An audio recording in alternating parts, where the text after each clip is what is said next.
मुर्दे हंसी डीजे मनाचना, आना मुर्दे हंसी डीजे मनाचना। एक से बढ़कर एक गाना, एक से बढ़कर एक गाना, संगीत लगवाना। आना मुर्दे हंसी डीजे मनाचना, आना मुर्दे हंसी डीजे मनाचना। एक से बढ़कर एक गाना, एक से बढ़कर एक गाना, संगीत लगवाना।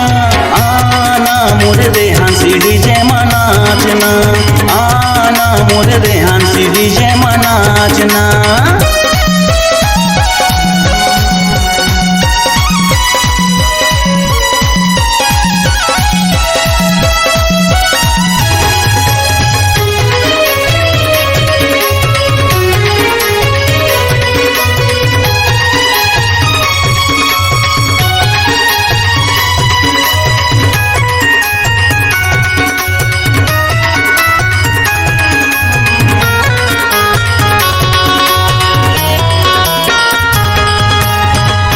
बहनी फटाका हवै वहू गाना लगा हूँ। हाय रे नागिन टूरी गाना घालो मैं चला हूँ।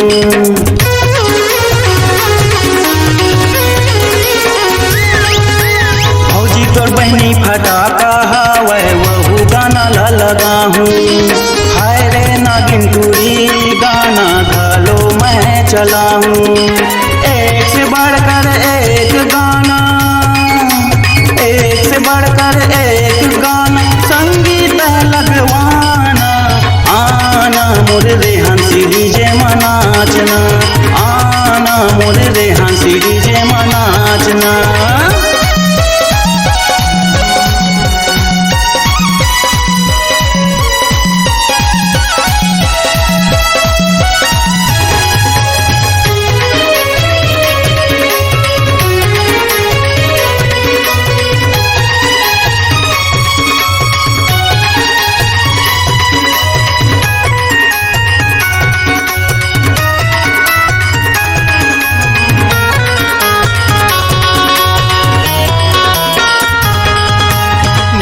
कमल के झुलटू राम गाना घलो लगा हूँ।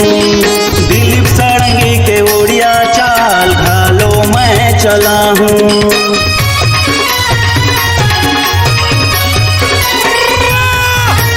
नील कमल के झुलटू राम गाना घलो लगा हूँ। दिलीप सारंगी के ओडिया चाल घालो मैं चला हूँ।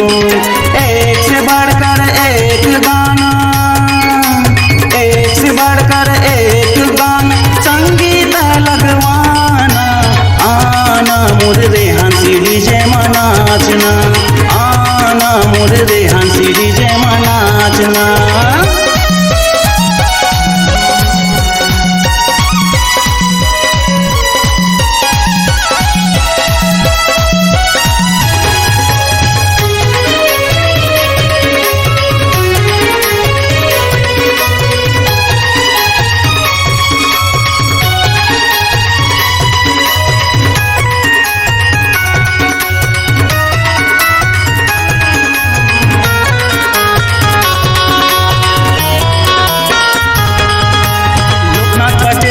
सारी पचरंगा गाना घलो लगा हूँ। रामेश्वर पटेल के डीजे गाना घलो मैं चला हूँ।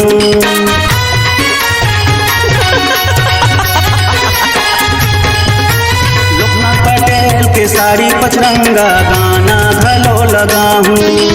रामेश्वर पटेल के डीजे गाना घलो मैं चला हूँ। गाँव मोरे लावन बान आगे, गाँव मोरे लावन बान आवे, पूछत रूपेंद्र निराला। आना मुर्दे हंसी डीजे मनाचना, आना मुर्दे हंसी डीजे मनाचना। एक से बढ़कर एक गाना, एक से बढ़कर एक गाना, संगीत लगवाना। आना मुर्दे हंसी डीजे मनाचना, आना मुर्दे हंसी डीजे मनाचना, आना मुर्दे हंसी डीजे मनाचना, आना मुर्रे हंसी डीजे मनाचना, आना मुर्रे हंसी डीजे मनाचना, आना मुर्रे हंसी डीजे मनाचना। KKT recording studio Sherkapur Baloda Bazar. Audio video व प्रचार प्रसार रिकॉर्डिंग हेतु संपर्क करें। मोबाइल नंबर 8435820150 यानी 8435820150।